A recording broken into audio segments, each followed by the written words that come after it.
Hi everyone, నేను గీత. నేను ఇప్పుడే ఇన్స్టాలో ఒక రీల్ చూశానండి. ఒక ఆమె ఏడుస్తూ ఒక రీల్ చేశారనమాట. ఏంటి అంటే ఆమెని ఎవరో ఒక లేడీ ట్రోల్ చేస్తున్నారు అండ్ ఆమె హస్బెండ్ కూడా ఆమె చీట్ చేసి వేరే రిలేషన్ పెట్టుకున్నారు, నాకు ఈ లైఫ్ చాలా కష్టంగా ఉంది అని చెప్పేసి సూసైడ్ అటెంప్ట్ చేసుకోబోయారనమాట.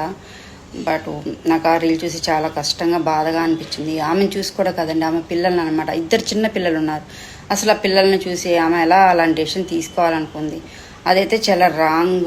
అండ్ సోషల్ మీడియాని మిస్యూజ్ చేసుకోవడం వల్లనే ఇలాంటివన్నీ జరుగుతూ ఉన్నాయన్నమాట.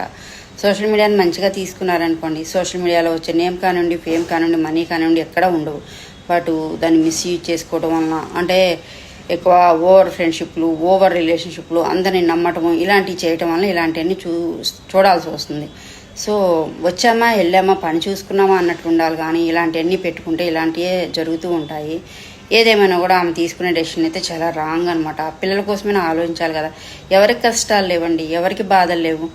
అలా అనుకుంటే అందరూ చనిపోవాలి, ఆడవాళ్ళందరూ, పిల్లలందరూ అనాథలు అయిపోతారు. ఎంతమంది కుటుంబాల్లో కోడళ్ళకు కానివ్వండి అండ్ ఆడవాళ్ళకి కానివ్వండి అన్యాయాలు జరుగుతూ ఉంటాయి.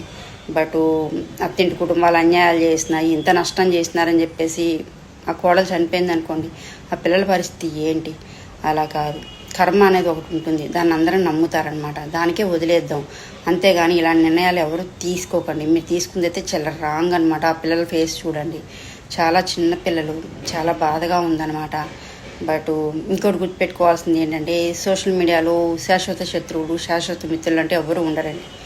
బట్ అంతా ఫేకే ఉంటుందన్నమాట. మన పని చూసుకోవడం, మన అవసరం చూసుకోవడం వరకే యూజ్ చేసుకోండి, మంచి ప్లాట్ఫామ్ అవుతుంది. లేకపోతే ఇలానే ఫేస్ చేయాల్సి వస్తుందంట ప్రాబ్లమ్స్ అన్నీ. చాలా ధైర్యంగా ఉండండి ఆడవాళ్ళకి ఎక్కడ చూసినా ఇలాంటివే కలుగుతూ ఉంటాయన్నమాట. పిల్లల కోసం ధైర్యంగా బ్రతకాలి. ఇలాంటి డెసిషన్లు అయితే ఎవరు తీసుకోకండి. Okay, thank you.